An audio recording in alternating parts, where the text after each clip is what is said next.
ब्रोकास्ट में आपका स्वागत है जी। कैसे हैं आप? आपको आवाज़ें सुनाई दे रही होंगी दादा के गाने की, और मैं उसके लिए चाय लेकर के जा रहा हूँ। भाई साहब क्या हाल है? चाय चाय भली क्या बढ़िया। हाँ जी, मैं तो बॉर्नविटा पीता हूँ, चाय नहीं पीता। दूध के साथ बॉर्नविटा पीने वाले लोग।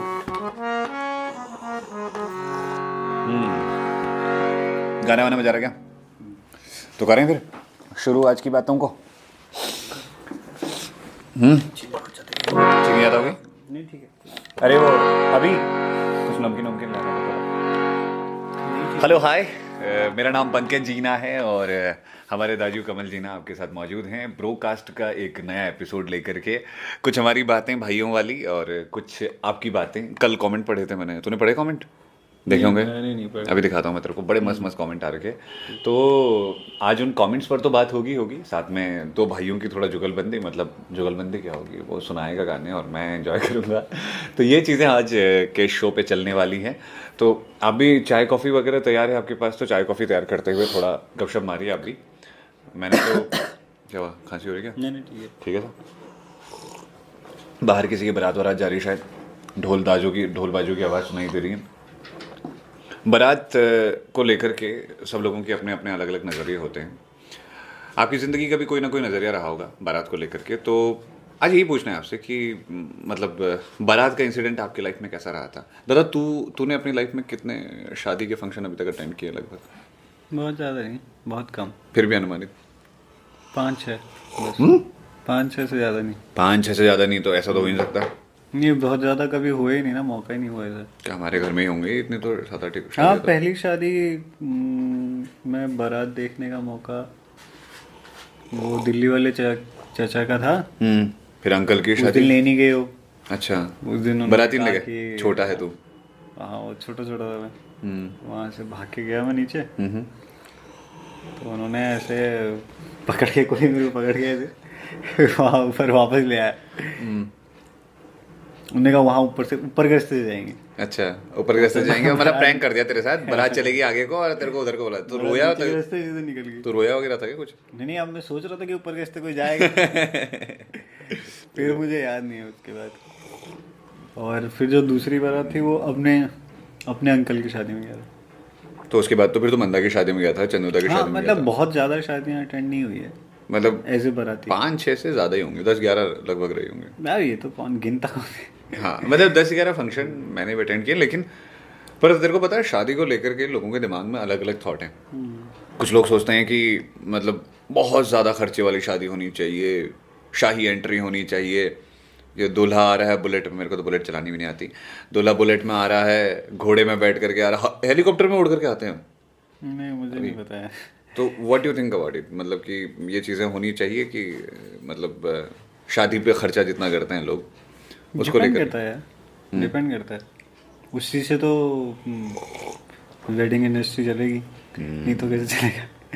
उससे जुड़े हुए बहुत सारे लोग हैं ना। फिर तो मतलब अगर उनको लगता है कि करना चाहिए तो फिर ये तो इंडिविजुअल चॉइस का मामला है ना।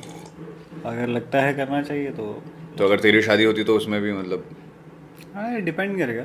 तो तू ढोल वोल ऐसे मंगाएगा कि दूल्हे की एंट्री हेलीकॉप्टर से, ऐसा कुछ? वो तो नहीं कर पाएगा, पहाड़ों में टकरा जाएगा हेलीकॉप्टर का। वहाँ पेड़ पौधे इतने ज़्यादा है, उन पेड़ पौधों के बीच में ढोल वगैरह बजाएंगे बढ़िया सा, ऐसा कुछ माहौल बनाएंगे अगर शादी वादी का हुआ तो। तुम तो देखना। अच्छा ना, आप लोग कर लीजिए। आप लोग हमारा दादी का ना हर एक चीज़ में आता है, आप लोग देख लीजिए। पर मुझे लगता है ना, शादियों को लेकर के मेरा जो ड्रीम है कि मतलब कोई भी फंक्शन हो उसमें कुछ ऐसे होना चाहिए ना, घर के लोग खाना बनाएं। वैसे तो देखो क्या है कि इंडस्ट्री चल रही है, वो एक अलग फैक्ट है, लेकिन नहीं, वो तो मेरे शहरों का मामला दिल है। की ख्वाहिश जो है, मतलब वो उनका मामला है। मेरे वही तो इंडिविजुअल चॉइस का मामला है ना। दिल की ख्वाहिश अगर मेरी पूछी जाए तो मेरा ऐसा है कि मैं गाँव में जा करके बैठ करके मतलब बनवाना चाहता हूँ। मतलब ताऊ जी लोग, चाचा लोग आए, सब लोग आए, बना रहे हैं खाना। कोई आलू छील रहा है, कोई गाजर निकाल रहा है, कोई मतलब खिचड़ी की तैयारी कर रहा है, कोई कुछ भटकी चुड़कानी बनाना चाह रहा है, आलू के गुटके बन रहे हैं, खीर बन रही है, और उसके बाद ज़मीन में बैठा के खिला रहे सबको, चप्पल उतार रखे बाहर। मतलब सादा भी है और अच्छा भी है। मतलब मेरा पर्सनल थॉट है ये कि फिर ये एम्बिशियस पार्ट है। फिर हम कब चाह ठंडा है, कब जल्दी दूध कब गोरब्याल कब दूध चलवा। आखिर कभी ऐसा हो पाया कि मतलब तो तो अब शादी कोई मेन चीज ये थोड़ी है कि उन्होंने कहा ढोली बजाना है, वो तो एक दिन का कार्यक्रम है, वो आप कैसे करें वो आपकी निजता पर निर्भर करता है ना। तो व्यक्तिगत राय है आपकी, वो अगर आप चाहें तो ठीक है, मतलब इलोन मस्क को निमंत्रण दे दो, नहीं है तो वो क्यों अपने आएगा? घर में मस्क क्यों विचार आएगा? मस्क क्यों आएगा? वो तो मुस्कुट्टे लगाते हुए आएगा, मैं क्या करूंगा वहाँ भ्यो करना नहीं हूँ मैं कह रहा हूँ कि आप चाहें तो यूपी के उत्तराखंड के मुख्यमंत्री को बुलाएं, या फिर नहीं तो 2-4 आदमी, 2-4 आदमी बुला करके ऐसे ही गए धार पार, आ गए कर आए हम ब्याह। तो तुझे इंडिविजुअल चॉइस का मामला। तुझे कभी प्रेम हुआ जीवन में? कभी प्रेम किसी से, मतलब हालांकि मैं दादी को चिढ़ाता रहता हूँ हमेशा, तूने कभी प्यार नहीं किया ना तो तेरे को पता नहीं होगा, तो तुझे कभी प्रेम हुआ ऐसा कभी किसी से? नहीं, अब मुझे सोच के लगता है कि हर एक चीज़ केवल वही डिपेंड करता है कि आप उम्र जब धीरे धीरे बढ़ती है, आपकी अकल बढ़ेगी, तो उसके एक्सपीरियंसेस के हिसाब से आप पुरानी चीज़ें देखते हैं, तो आपको पता चलता है कि वो सब बेवकूफ़ी थी। तो प्रेम आपको एग्जैक्टली पता नहीं है कि क्या होगा क्या नहीं वो होगा। उस पे नहीं जाते हैं, प्रैक्टिकल टर्म पे नहीं जाते हैं। कभी ऐसा हुआ, कभी किसी को देख करके लगा कि अरे यार जीवन में ना मतलब कोई होना चाहिए साथी जिससे बात करे फोन पे? मेरे को वो सब वो लगा, मतलब मैंने आसपास बहुत सारे प्रेमी देखे अपने, तो उन सब प्रेमियों की गत देख के मुझे लगा कि नहीं करना चाहिए। तो मेरा ये अपना सोचना है, बाकी उनके लिए कोई ऐसा वो नहीं है कि मतलब वो सब खराब लोग हैं, ऐसा नहीं है। प्रेम उठाता ही होगा व्यक्ति को, लेकिन अब वो है कि वो तेरे जीवन में वैसा प्रेम नहीं आ पाया? ऐसा नहीं है।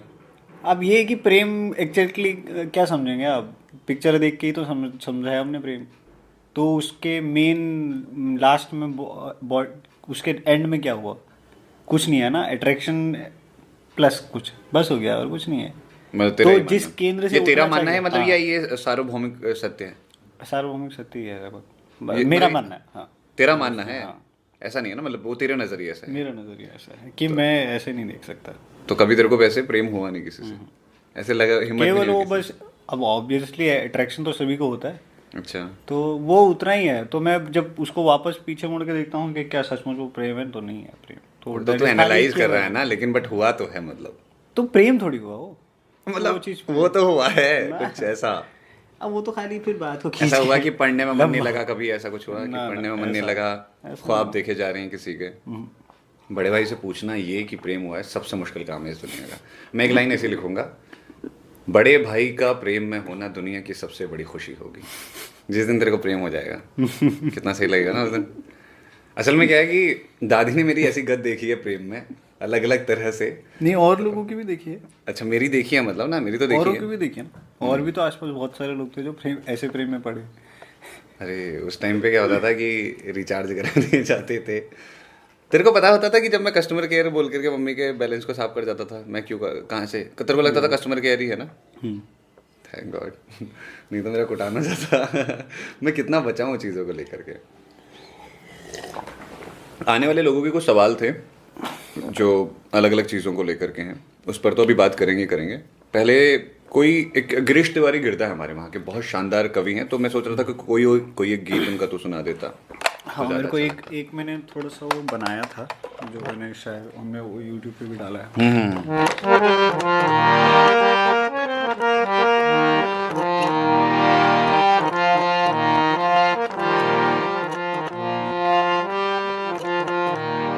तो इसके आगे का पार्ट जो मैंने बनाया था वो ऐसा बनाया कि जो उनकी बाकी की कविता है उसका जो सार है वो एग्जैक्टली क्या कहना चाह रहे, जो मेरी समझ में आया।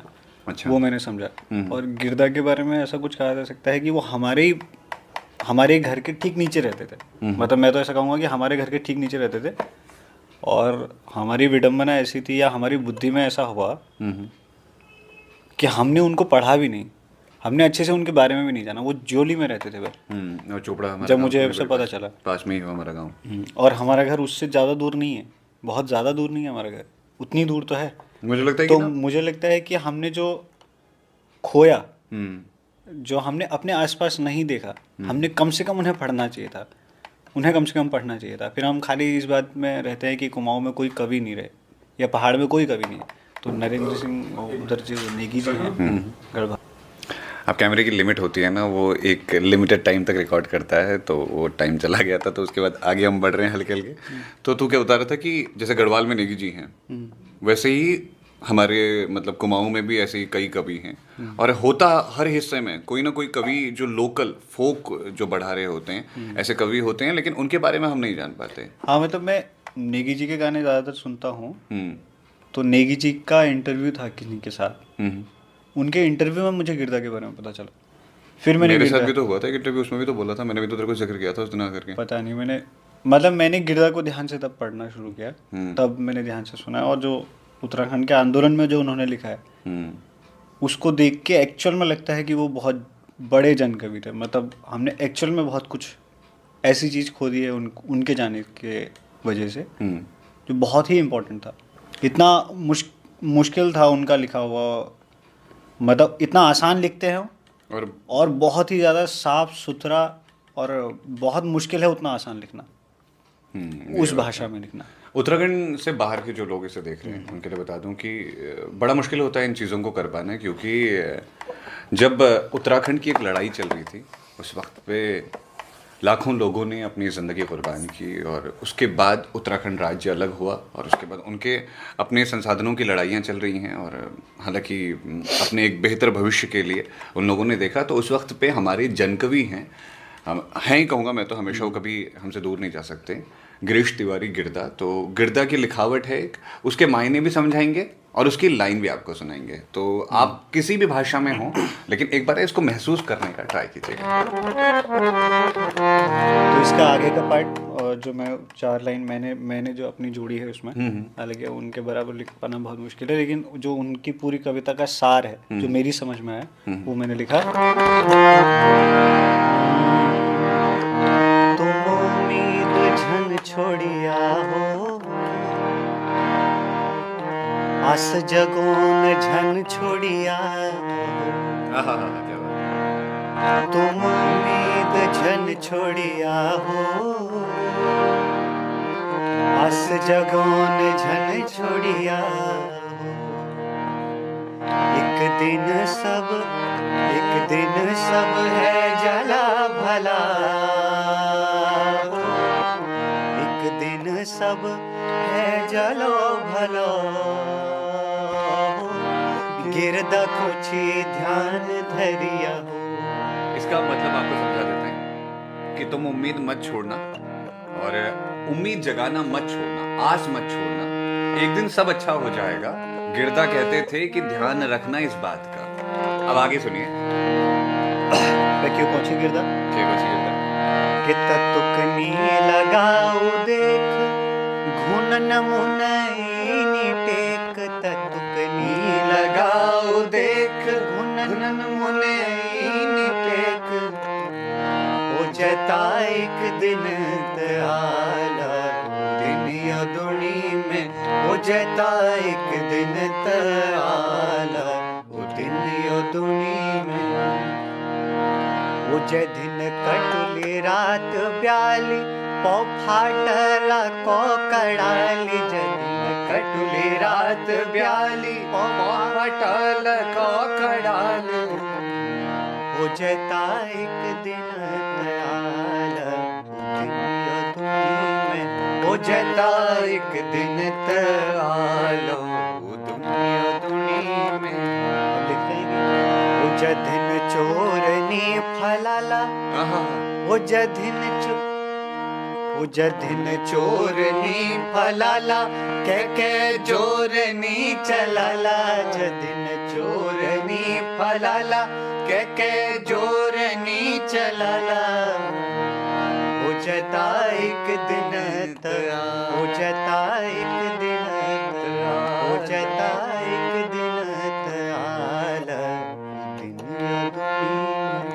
यानी एक काली अंधेरी रात है, उस काली अंधेरी रात के बाद एक उजाला होगा। एक दिन ऐसा जरूर आएगा इस दुनिया में जिस दिन चोर नहीं बसेंगे, किसी का जोर नहीं चलेगा, उसके बाद जिंदगी बहुत खूबसूरत होगी।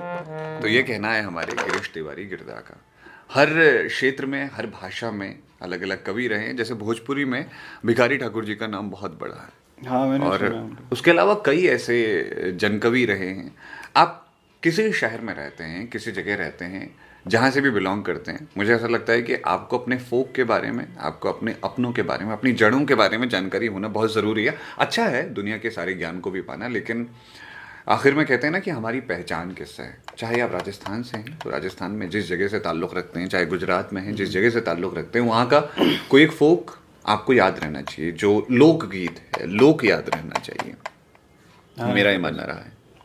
फिलहाल अभी कमेंट पढ़ते हैं। कल वाले में बहुत ज़बरदस्त कमेंट आ रखे हैं, अच्छा। तो वो पढ़ना शुरू करते हैं। जहाँ जहाँ से कमेंट आ रखे हैं, अलग अलग हिस्सों से लोगों ने देखा, प्यार बरसाया है। तो इन कमेंट्स का जवाब देते हुए हम लोग आगे बढ़ाएंगे मामले को, ठीक है। एक तो इसमें इंटरनेट भी ठीक ठाक तरीके से नहीं चलता है। दो भाइयों की बातें हमने शुरू किया था कल, ये तो ऐड चलने लग गया। तो सबसे पहले बख्तावर पताकी दादा लिखते हैं, मेरा जनरल टिकट का पहला एक्सपीरियंस देहरादून से काठगोदाम तक का था, जब मैं अल्मोड़ा अपने कोर्स के लिए जा रहा था। ये स्टोरी मैंने अपनी यादें वाली स्टोरी में मेंशन किए हैं। मैंने मेल किया है, प्लीज़ एक बार सुना दो। तो पताकी जी, मैंने आपकी मेल पढ़ी है और मुझे जैसे ही वक्त लगेगा मैं एक दिन आपकी कहानी को ज़रूर सुनाऊंगा और दुनिया तक भी पहुंचाऊंगा। बहुत खूबसूरत कहानी लिखते हैं पताकी साहब। तो जो हमने बात की थी ना अच्छा अच्छा। कि जनरल के टिकट से हम कैसे गए थे, कैसे कैसे अपना एक्सपीरियंस रहा था, तो वो बता रहा हूँ इसके मामले में। आपकी वॉइस बहुत प्यारी है, मनदीप कौर लिखती हैं। एक रिक्वेस्ट करती हूँ, एक लाइव स्टोरी रिकॉर्डिंग व्लॉग चाहिए please, and thank you soldiers के लिए। तो ये मैंने कहानी सुनाई थी सोल्जर्स के नाम से, तो उसके लिए कह रही हैं। भारतीय अधिकारी कह रही हैं, बहुत बढ़िया, भाइयों का प्यार हमेशा बना रहे, गॉड ब्लेस यू। वो दिखने के लिए है। तो क्या मतलब, अच्छा वो आपको क्या बोलूँ, फिर वो भंचक लगा देता है। तो युग लिखते हैं, सर प्लीज़ इंक्लूड लग जा गले song, you skipped my comment once. तो लग जा गले है, तो अपने अंदाज में थोड़ा लग जा गले अगर आप सुनाएंगे तो। हाँ मैंने कभी मतलब तो ऐसे तैयार नॉर्मल गाते नहीं- बिना हारमोनियम के गाते। लग जा गले के फिर ये हंसी रात हो न हो, शायद फिर इस जन्म में मुलाकात हो न हो, लग जा गले। इसकी लाइन बड़ी शानदार है ना, हमको मिली है आज ये घड़ियां नसीब से, बहुत ऊंचा हो जाएगा। जी भर के देख लीजिए हमको करीब से। लिखाई इतना खूबसूरत है ना, कुछ गाने ऐसे होते हैं जिनको लिख दिया जाता है और वो शानदार बन जाते हैं। उसके बाद दादा प्रभाष शुक्ला का कमेंट है, भाई तो भाई ही होता है, लॉट ऑफ लव है उनके लिए, लव यू, सेहत का ख्याल रखो आप दोनों, take care, love you bro. खांसी आ गई टेक केयर कहते ही, देख रहे हो प्रभात। उसके बाद का कमेंट रावत का है, क्या खूब जोड़ी है भाइयों की सर। जोड़ी ये तो कैमरे में दिख रही है, कूटता है मेरे को। अभी कह नहीं रहा था भैया आप अच्छे सिंगर भी हैं। ये मीनाक्षी लिख रही है, शायद ये मेरे लिए लिखा होगा, ये चुटकी ने लिखा होगा, मैं अच्छा सिंगर। ओके, पताकी जी ने लिखा है, गज्जे पताकी या गज्जी पताकी, अपना नाम आप क्लियर लिखिएगा अगली बार में, मैं थोड़ा सा गलत हूँ मतलब शायद आपके नाम के मामले में। आप तो गाते भी होता, ये तेरे लिए क्या लिखा होगा, शायद तेरे लिए ही लिखा होगा, तू गाते भी हो इसलिए, जिसके लिए भी लिखा हो। जीना ब्रोस प्रियांशी लिख रही हैं। हिमानी चंद्रा कहते हैं, बहुत सुंदर सर, आज ये बहुत कम देखने को मिलता है जब भाई भाई ऐसे बैठ कर बातें करते हैं, पुरानी यादें ताज़ा करते हैं। नाइस सर, भगवान आप दोनों की जोड़ी ऐसे ही बना कर रखें। चलो गुलजू करें ऐसा ही हो। ओके, मी मनीष लिखते हैं, जय हिंद सर, जय हिंद। निखिल त्यागी लिखते हैं, भाई आई लाइक योर वॉइस, कुछ भी बोल दो आप, सब अच्छा लगता है, सुकून मिलता है आपकी वॉइस में, आई लाइक इट। बहुत बहुत शुक्रिया निखिल जी। राहुल उपाध्याय लिखते हैं, पंकज आपको आज पहली बार सुना था इंस्टाग्राम पर, और भगवान कसम अपना आज का सारा डेटा आपको सुनने में ही ख़त्म कर दिया, और वो घर बुला लो ना मम्मी सुन के गले और आंसू दोनों भराए। क्या बात है यार, बहुत बहुत शुक्रिया राहुल जी। हम यही कोशिश करते हैं कि आप तक ये सारी चीज़ें पहुंच सकें, आपके दिल तक ये चीज़ें पहुंच पाएँ। सरिता रावत लिखती हैं, hello how are you, your voice is very attractive. जब भी आप पहाड़ों की बातें करते हो, मैं हमेशा पहाड़ों की यादों में खो जाती हूँ। रावत जी, हम जहाँ भी रहें, जैसे भी रहें, पहाड़ के को दिल में बसाए रखें, ये ज़रूरी है। राक्षस सोयाल ने ऐसे मोहब्बत वाला लिखा है ऐसे, तो शुक्रिया। मयंक रावत लिखते हैं, बहुत सही बात है, आपने कही कि हिंदी की वैल्यू होनी चाहिए और अपनी गढ़वाली और कुमाऊनी भाषा की भी। अभी कुछ महीने पहले गांव गया मैं और वहाँ गढ़वाली बोलनी चाहिए पर लोगों को पसंद कि मैं ज़िंदगी भर उत्तराखंड की बाहर रहा हूँ और गढ़वाली बोल रहा हूँ। अगर वो साउथ में आते हैं तो पता चलेगा कि भाषा की इम्पोर्टेंस क्या है। सोचा मैं गांव वालों के सामने इंग्लिश क्या लिख रहा है, सोचा मैं गांव वालों के सामने इंग्लिश तो सोचते बढ़िया इंसान है, अगर वो गढ़वाली बोले तो लोअर क्लास है। अच्छा, गांव वाले सोचते हैं कि अंग्रेजी कोई बोलता है तो बढ़िया है, नहीं तो वो लोअर है जो अंग्रेजी में बोलता है। तो दोनों इंसान है, फ़र्क साफ दिख रहा है। ये होता है ना दादा कि वो जैसे ही अंग्रेजी का भूत चढ़ा होता है ना लोगों पे। थैंक गॉड यार वो एक हम कॉलोनियल पे नहीं है। पीरियड वाला मामला है कि तब से हम उसी दास्ता में रह गए ना। हाँ, कि मतलब हमको लगता है कि वो जो बोलते हैं अंग्रेजी ज़्यादा साफ बोला। क्लास की भाषा हो गई है ना। ये बात तो है दादा। तो मेरे को लग रहा है कुछ कमेंट मिस भी हो गए हैं ऊपर से नीचे तक जाने में।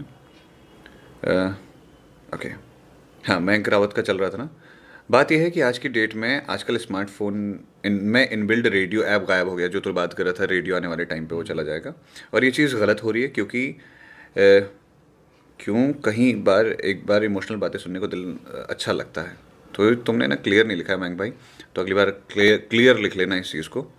तो शुक्रिया इस मोहब्बत के लिए, हम आपका कहने का मतलब समझ गए। मीनाक्षी लिख रही हैं आपके लिए, भैया कमल भैया से कहिए ना कि वो अभी कुछ पिक्स इंस्टा पर पोस्ट करें। क्या कहना चाहेंगे आप इस बात पर? ठीक है चुटकी, तूने कहा है तो दद्दा मानेंगे बात को। पीजी लिखते हैं, भैया आपका हंसना बहुत अच्छा लग रहा है, गाना तो बहुत शानदार है, आवाज़ तो मस्त है ही। एक चीज़ समझ नहीं आई, जो शुद्ध भाषा होती है उसमें उर्दू के शब्दों को प्रायोरिटी क्यों दी गई है? क्योंकि जहाँ क है वहाँ ख का स्वर आ रहा है, जो भी पॉइंट वाला ज आता है यहाँ। देखो क्या है ना, शुद्ध भाषा की एक, जब कभी हिंदुस्तान में जो भाषाएं चलती हैं जो लोगों को कनेक्ट करती हैं, जो ये टेक्निकल टर्म है थोड़ा सा, तो उसमें क्या होता है कि हिंदी में वो ऐसे शब्दों को क्या कहते हैं? देशज कहते हैं। देशज कहते हैं, देशज कहते देशज हैं। होता होगा। तो ये बाहर से आए हुए शब्द हैं जो बस गए हैं हमारी बोली में, लेकिन उनका तलफ़्फ़ुज़ सही होना इसलिए ज़रूरी है क्योंकि वो एक राजकीय भाषा में उपयोग होते हैं। जब कभी और सरकारी ऐड बनते हैं, उर्दू तो शायद मेरे ख्याल से भारत की अपनी भाषा है। भारत की अपनी भाषा है ना। उर्दू के अपने शब्द बहुत कम हैं। उर्दू में ज़्यादातर शब्द जो हैं वो हिंदी और अरबी से लेके हिंदी के ही हैं। ओके, उर्दू के अपने शब्द बहुत कम हैं। ये पूरी तो तरीके उर्दू से बहुत लोग सोचते हैं कि वो वहाँ से भाषा आई है, लेकिन वहाँ से नहीं आई है। वो वो हमारी भारत हिंदी की से ही मिली है अरबी, तो फिर वो बन गई है, ऐसा कुछ है क्या? हाँ, मतलब ऐसा ही कुछ। ये इसके अलग अलग मत है ना सबके। जैसे कई नहीं, लोग वो संस्कृत को उर्दू जननी भारत मानते में ही हैं, है। संस्कृत को जननी मानते हैं ना भाषाओं की। बट लेकिन ऐसा थोड़ी हुआ होगा कि जहाँ संस्कृत नहीं थी वहाँ भाषा ही बहुत नहीं सारे होगी। लोग तो ऐसा भी कहते हैं कि संस्कृत से पहले भी एक भाषा थी तुलु करके। अच्छा, तुलु जो साउथ इंडिया की कहीं उसमें बोली जाती है, तमिल के आसपास की कहीं की भाषा है। ओके। तो भाषा पर वाला बात नहीं है, वो तो बस एक कहने का तरीका है कि अंग्रेज़ी बहुत ज़्यादा ज़रूरी है, लेकिन वो मतलब इतनी भी इम्पोर्टेंट नहीं है कि उसके बगैर काम नहीं चल सकता। अगर आपको अंग्रेज़ी नहीं आती तो कोई और आता होगा, कुछ हाँ, और आता कुछ होगा। ना कुछ इसका तो मतलब आता ही सीधा है। ये है। शिशिर कुमार लिखते हैं, लव यू भैया जी, आपसे बात करनी है तो आप बात कर सकते हैं, आप कमेंट कर सकते हैं, हम बात कर लेंगे। रोशन कहते हैं, भाई मेरा ट्रेन के साथ तो ज़्यादा कुछ मेमोरी नहीं है, लेकिन मेरा बस के साथ बहुत मेमोरीज हैं। हम और मेरे कुछ फ्रेंड्स बस से क्लास जाया करते थे। हम कभी भी बस का किराया नहीं देते थे। हम थोड़ा रंगबाज टाइप के बंदे थे। बस कंडक्टर हमसे परेशान रहता था। बस कंडक्टर हमेशा धमकाता था कि किराया मत, अच्छा, हम बस कंडक्टर को हमेशा धमकाते थे कि किराया मत मांगना वरना हमारे एरिया से बस नहीं गुजर पाएगी। भाई 10th के बाद से सब पीछे छूट गया, बहुत याद आते हैं वो दिन। कैसी बातें कर रहे हो यार भाई साहब, ऐसी बातें मत करो, ऐसे मत डराना किसी को। क्योंकि देखो ना, अगर आप किसी का पैसा रोक रहे हैं तो उसको भी ना कहीं शाम को तो देना ही है पैसा। तो वो मेहनत कर रहा है, तो मुझे नहीं लगता कि किसी का पैसा मारना ठीक बात है। मतलब मेरा पॉइंट है। हाँ, लेकिन वो आपको याद आते होंगे वो मोमेंट, आगे मत कीजिएगा, कोई और ऐसा ना करे, ये ध्यान रखिएगा। गौरी दत्ता लिखती हैं, कब से वेट कर रही थी, अच्छा लगा, शुक्रिया गौरी जी। पूनम मेहरा लिखती हैं, दादा पूरन मेहरा हैं, लिखते हैं शायद, भाई मेरा भी पहला सफ़र जनरल का ही है, वो भी जब मैं हल्द्वानी से दिल्ली लेके आया था। उस दिन के बाद लास्ट नवंबर में ज़बरदस्ती मेरी होने वाली वाइफ ने फिर दोबारा से हल्द्वानी से गाज़ियाबाद का टिकट किया था, बट सही एक्सपीरियंस रहा। अब हम पहाड़ियों का सबका एक ही हिसाब है यार, लगभग बाय द वे आवाज़ दीवाना बना देती है आपकी। लव यू सो मच पूरन जी, बहुत बहुत शुक्रिया, ऐसे ही मोहब्बत करते रहिए। भानुविश ने दिल बनाए हैं। आरजे रितु जीना लिखती हैं, इसका नाम रितु जीना होगा, इसने आरजे लिखा है जैसे पंकज जीना पीजे, तो सुपर दा लिख रहे हैं, शुक्रिया भुला। पंकज पांडे लिखते हैं लोकल ट्रेन दिल्ली से मथुरा का, और याद रहेगा जब दिल्ली से बैठे तो लगा यार सही खाली ट्रेन है, सही है, और जैसे जैसे भीड़ बढ़ने लगी तो उसी दिन सोच लिया था कि आज के बाद लोकल ट्रेन में कभी नहीं बैठूंगा, चाहे कुछ भी हो जाए। जो बैठेंगे ना एक के ऊपर एक, भयंकर, अरे हालत खराब हो जाती है रे। प्रमोद सजवान लिखते हैं भाई जी प्रणाम। प्रणाम हो दाजू। प्रवीण पपोला लिखते हैं वाह क्या बात है जी, दोनों भाई लोगों की बात, गुड गुड। सुमित यादव दा लिख रहे हैं। ओके, पंचाल मारुति लिखते हैं दादा, हेलो दादा कैसे हो आप, मैं 10th क्लास में पढ़ता हूँ, मुझे डर लग रहा है कि मैं 10th में फेल हो जाऊँगा। मैं पढ़ने के लिए बैठता तो हूँ बट पढ़ने का मन नहीं करता, क्या करूँ, कुछ भी समझ नहीं आ रहा है, कुछ बताइए। ये गुरुजी हैं, इनसे पूछिए, बताइए। इसको डर लग रहा है पढ़ते में।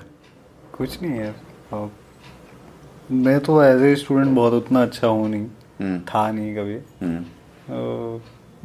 एडवाइस मैं देता नहीं हूँ, तो मैं तो यही कह सकता हूँ कि करना तो है ही, पढ़ना तो है ही, तो पढ़ना पड़ेगा उसके लिए, और क्या। मेरी मानो तो टाइमिंग बनानी पड़ेगी। मेरी मानो तो थोड़ा पढ़ो, बाकी थोड़ा बहुत तो होता ही रहता है, करना ही पड़ेगा, जिंदगी है खेल, कोई पास कोई पास। तो हो जाएगा, कोई टेंशन मत लेना ऐसी मेरे भाई। प्रवीण लिखते हैं दादी गाने तो मैं भी नहीं गा पाता, देखो मेरा दर्द समझ रहा है, मैं बहुत लटकता हूँ दादी गाना गाने में। अच्छा, पंचाल मारुति कहते हैं प्लीज़ इसके लिए कुछ बताइए। तो पंचाल को तो हमने बता ही दिया मेरे भाई, तो आप ऐसे ही काम करते रहिए। अब एक थोड़ा सा दादा हिंदी टाइप का गाना सुना दे, मतलब मज़ा आ जाए इसमें कुछ। वो जो तूने एक बार सुनाया था, तेरे को याद है, एक प्रोग्राम में हम गए थे, तो तूने ना पहाड़ी गाने के साथ हिंदी गाना मिक्स किया था। अच्छा, तो वो दिखा दे। ये जो नमकीन है उसको हम चरा करते हैं। खत्म है ये। तो ये पता नहीं सोनूदा का गाना है, सोनूदा ने गाया था एक ऐसी लाइव में, उन्होंने छोटा सा दिया था, संदीप सोनूदा। हाँ। तो उनका गाना है, उनके चैनल पर भी है वाला। हाँ उनके चैनल पर ही है, उन्होंने अनप्लग किया था इसको। अच्छा। तो ये मेरे को बहुत अच्छा लगा, वो मैंने किसी उसमें पार्ट में सुना था, उसके बाद से इसमें कुछ मिलाने का ट्राई करता हूँ।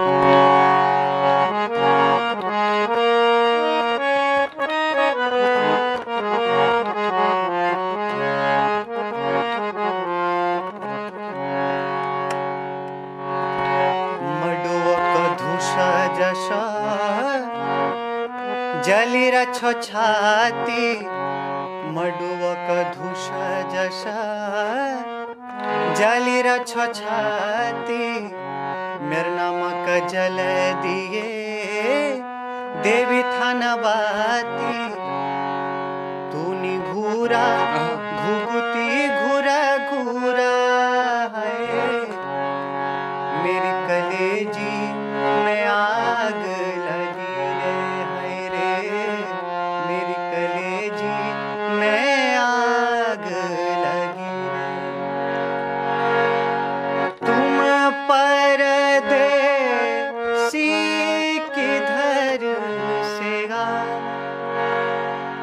आते ही मेरे मन में समाए करूं क्या हाथों से मन निकला जाए करूं क्या हाथों से मन निकला जाए छोटे छोटे झरने हैं इन झरनों का पानी छू के कुछ वादे करने